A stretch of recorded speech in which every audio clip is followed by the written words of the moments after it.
Assalamualaikum warahmatullahi wabarakatuh. Kali ini penulis ingin bahas yang ada melarang coba-coba oli. Jadi kalau kita lihat di artikel-artikel di media-media soal sering ganti-ganti oli, itu banyak sekali larangan. Jadi dilarang pakai ini, dilarang pakai ini, dilarang pakai ini, gitu ya. Nah, salah satu larangan itu adalah dilarang sering ganti-ganti oli.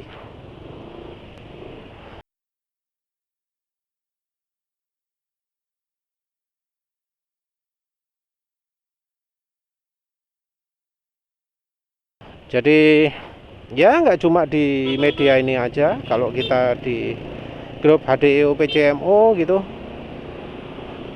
sebenarnya ya ada juga yang melarang-melarang gitu loh. Nggak bagus.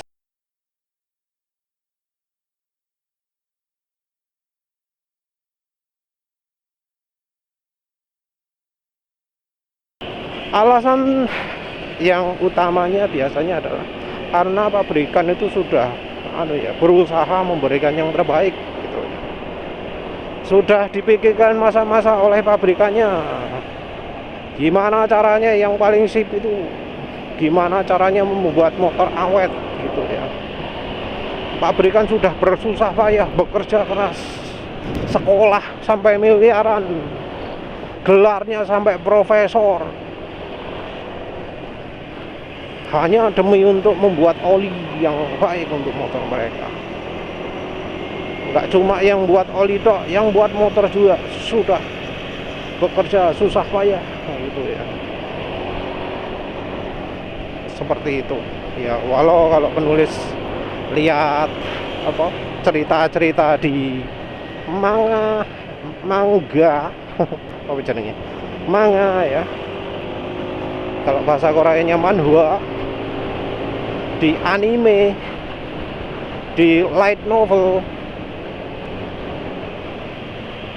itu kok ceritanya beda ya. Ceritanya kalau di Jepang itu kalau ingin naik jabatan itu yang lebih penting adalah gimana caranya bisa memuaskan atasan ketika sedang pesta sake gitu ya. Jadi di Jepang itu katanya ada budaya untuk melakukan pesta sake sekantor gitu. Nah, di situasi seperti itu jadi tempat untuk menaikkan pandangan bos terhadap mereka.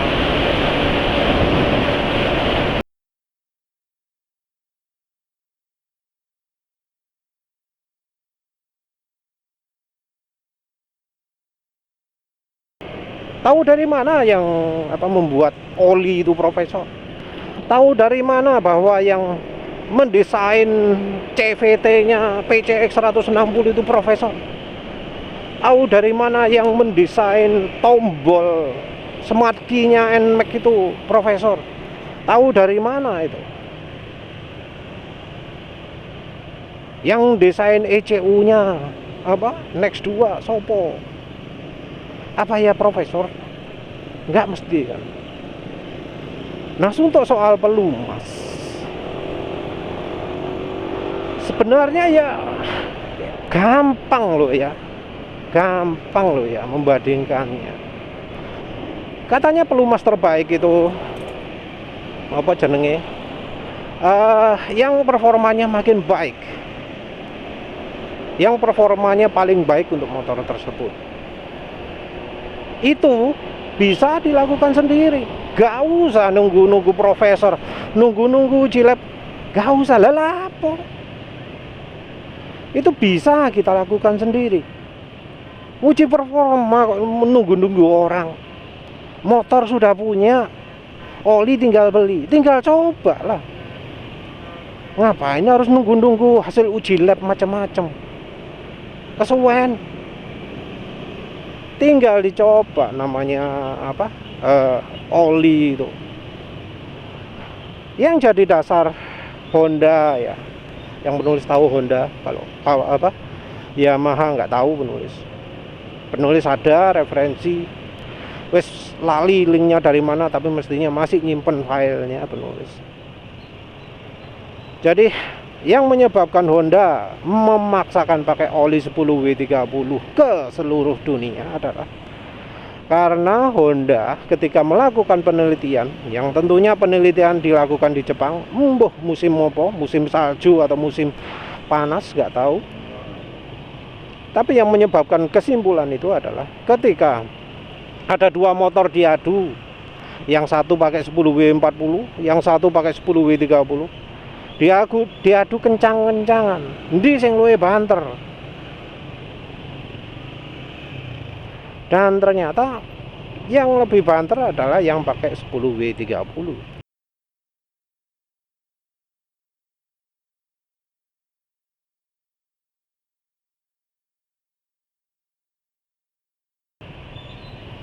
Karena kesimpulan itu, karena hasil seperti itu, maka disimpulkan, nah, untuk Jepang dan seluruh dunia harus pakai oli 10W30.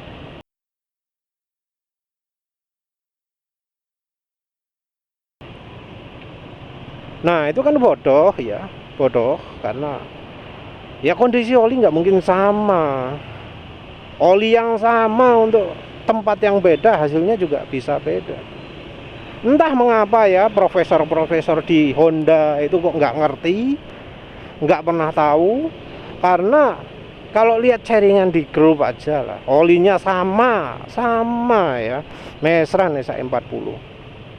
Oli sama, beli di SPBU, dijamin asli loh. Soalnya orang itu kalau beli Mesran SA40 banyak kemungkinan belinya di SPBU.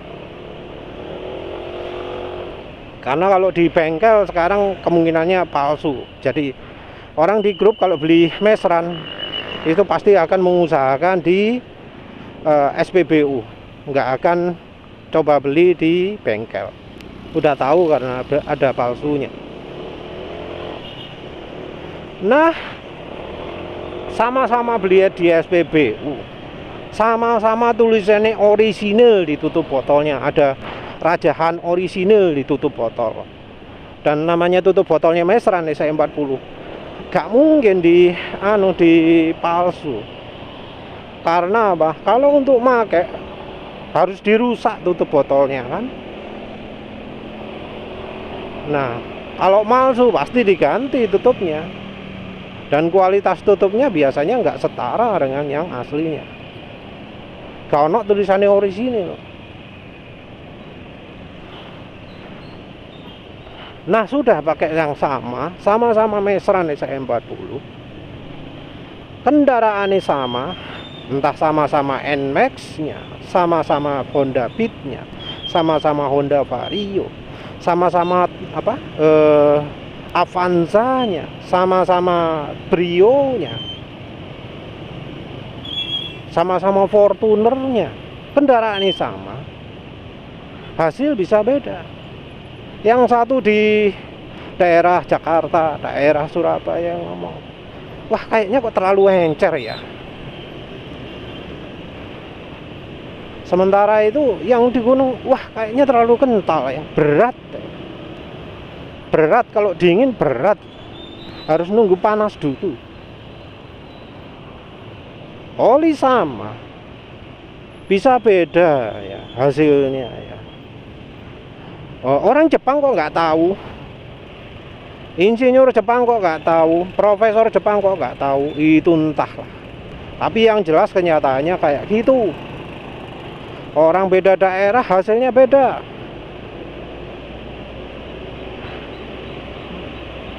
Wes, jadi soal ngomong profesor sudah meneliti lebih lanjut, wes jelas terbukti salah.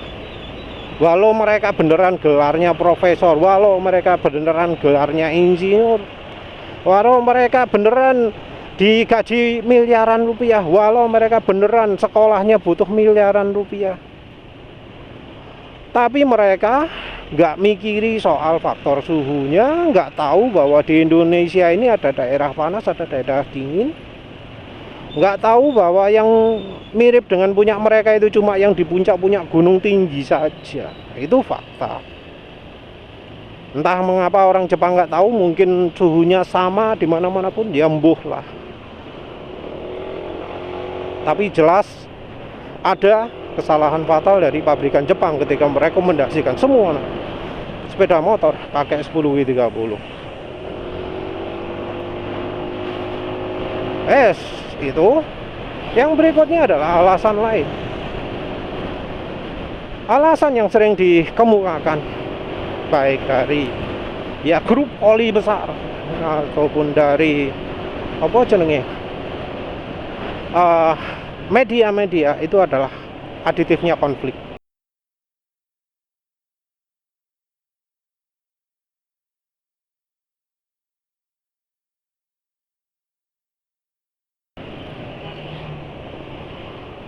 Aditif konflik ini jadi alasan untuk melakukan engine flush setiap penggantian merek oli.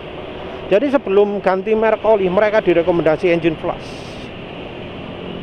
Ya tentulah engine flush sendiri merupakan permasalahan besar ya.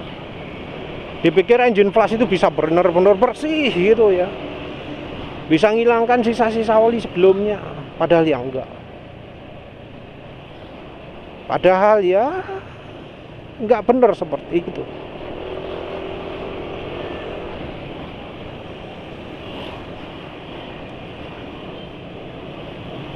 Justru engine flush itu malah nambah-nambahi masalah. Yang terutama adalah bikin olinya jadi jauh lebih encer. Kenapa bisa lebih encer? Karena sisa engine flushnya nyisa di mesin. Engine flush yang kira-kira volumenya antara 15%, 10-15% itu akan membuat oli ya jadi encer banget. Nanti 10W40 jadi 10W30, 10W30 jadi 0W20 dan seterusnya.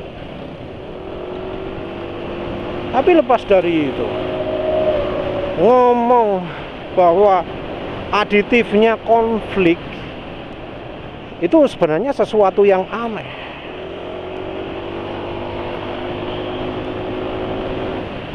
Ciri aditif konflik itu apa sih? Katanya bikin keras, katanya suara mesin jadi kasar gitu ya. Kalau yang di HDO PCMO itu di Kaskus ngomongnya kalau aditif konflik maka suara mesin kasar. Atau di websitenya 78DK yang sayangnya nggak diperpanjang. Ya penulis beruntung tetap melakukan hosting di di hosting yang gratisan ya. Jadi nggak ada resiko tiba-tiba menghilang seperti itu. Disebut bahwa di tempat-tempat seperti itu ngomongnya adalah kalau pertama pakai oli HDO, suara mesin akan kasar dulu. Baru berikutnya itu akan makin lama makin halus.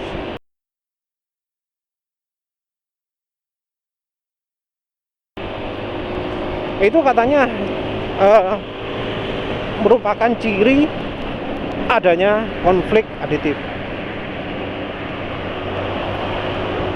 Penulis sendiri nggak pernah merasakan seperti itu, nggak pernah. Oh ya, ini ngomong bukti mereka. Jadi ngomongnya suara jadi kasar dulu karena ada konflik aditif tersebut.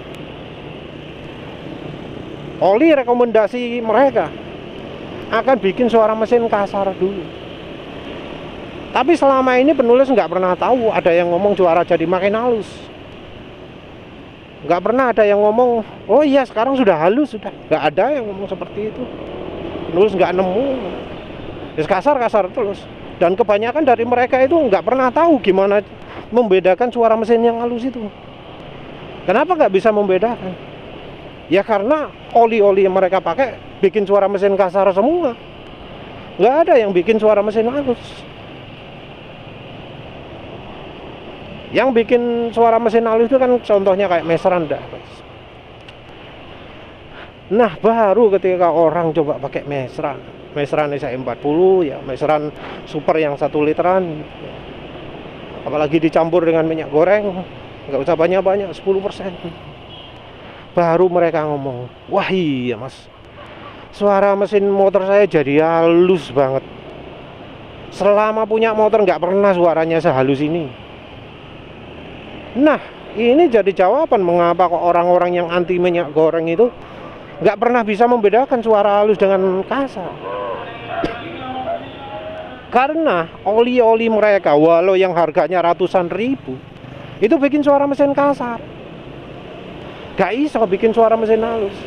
Dan karena mereka seumur hidup nggak pernah ngerasakan oli yang bikin suara mesin jadi halus, ya mereka nggak bisa membedakan. Itu ya kasar halusnya. Nah terus yang berikutnya adalah ngomong bahwa terjadi kerak macam-macam gitu ya. Kalau di motor nggak kelihatan, tapi kalau di motor kelihatan, di mobil kelihatan. Dan apa yang terjadi? Ternyata walau olinya tetap nggak ganti-ganti, walau olinya sudah pakai full sintetik, walau sudah pakai rekomendasi, dalaman mesin jadi berkerak semua. Jadi ada sludge-nya, jadi kotor, coklat, ireng, lumpur. Pertama alasannya karena ganti olinya telat. Nah, tapi setelah tahu bahwa itu langganan mereka, dan kalau ganti oli sudah sesuai dengan rekomendasi mereka, jadi muncul alasan baru. Muncul alasan, oh iya ini mesin mobil modern itu lebih panas, teknologi lebih tinggi, kompresi lebih meningkat, toleransi lebih sempit, jadi gampang panas mesinnya. Mobil-mobil sekarang itu butuh di engine flush, wajib engine flush karena mesinnya sudah modern. Jadi muncul alasan baru. Ya lagi-lagi yang jadi alasan adalah engine flush.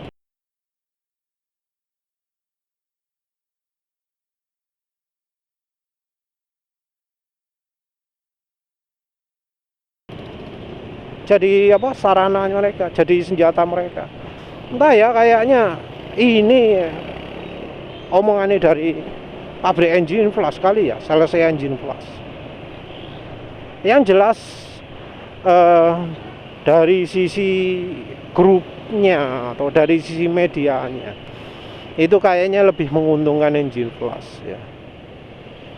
Padahal nggak ada fakta bahwa engine flush itu bisa membuat transisi lebih mulus. Nggak ada fakta seperti itu. Engine flush juga bukan sesuatu yang harus bukan sesuatu yang aman untuk mesin juga. Dan konsekuensi engine flush pun jarang dijelaskan. Nah sekarang bantahannya, pembuktian bahwa semua yang ngomong konflik itu hoax ya. Tentu penulis bisa pakai pengalaman penulis nyoba puluhan oli. Kalau dari pengalaman penulis nyoba puluhan oli, nggak pernah ya ngerasakan konflik aditif itu. Walau masih ada sisa oli lama di mesin, efeknya minimal, efeknya kecil, dan efeknya masih sesuai dengan karakter olinya tersebut, oli aslinya. Kalau sebelumnya pakai oli jelek, ya oli barunya makin jelek. Kalau sebelumnya oli bagus, ya oli selanjutnya bakal makin bagus. Wes, itu. Konflik aditif nggak pernah bisa dirasa. Karena apalagi sekarang ini yang jadi masalah itu bahan oli, bukan aditif. Aditif itu sekarang ini banyak ya yang aditifnya bagus, banyak. Kalau aditifnya oke, banyak. Tapi yang bahannya oke, itu sedikit. Nah, ngomong bahan gimana sih ngetesnya itu? Ya bahan itu, ya, ketika dipakai, jadi cepat encer. Cepat encer saat dipakai, dibawa di jalan, dipakai jalan lebih dari 10 km, cepat encer ketika di hari berikutnya. Itu. Nah, yang cepat encer ini nggak ada hasil ujinya dimanapun, nggak ada, nggak pernah ada grup oli yang menguji cepat encer ini atau enggak. Yang melakukan itu cuma mahasiswa melakukan tugas akhir. Di grup oli siapa yang melakukan itu? Nggak ada, nggak ada. Di grup oli besar, grup oli kecil nggak ono. Nggak ono yang meneliti cepat encernya oli.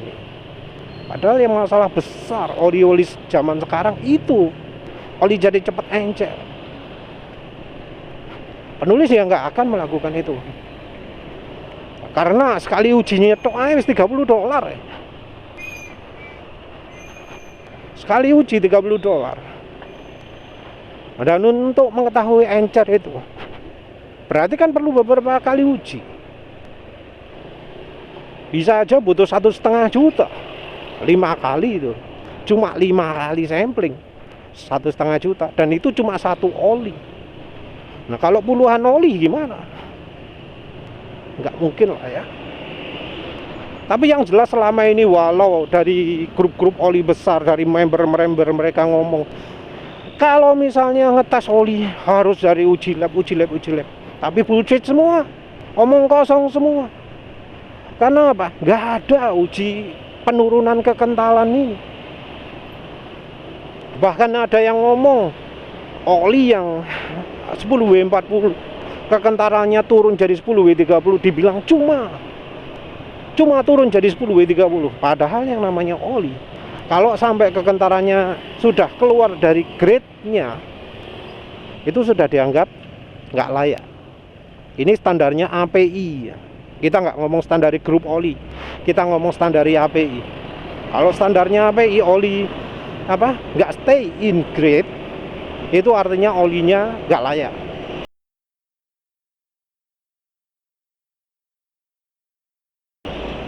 Nggak peduli apa-apa. Itu yang standar internasional. Nah, terus bukti bahwa aditifnya konflik itu berarti adalah ketika aditifnya itu tidak sama. Tapi apa mereka bisa membuktikan? Ya enggak lah. Yang terjadi justru sebaliknya. Mereka nunjukkan analisa partikel dari uji lab yang mereka bangga-banggakan itu. Apa yang kelihatan? Mayoritas oli sama.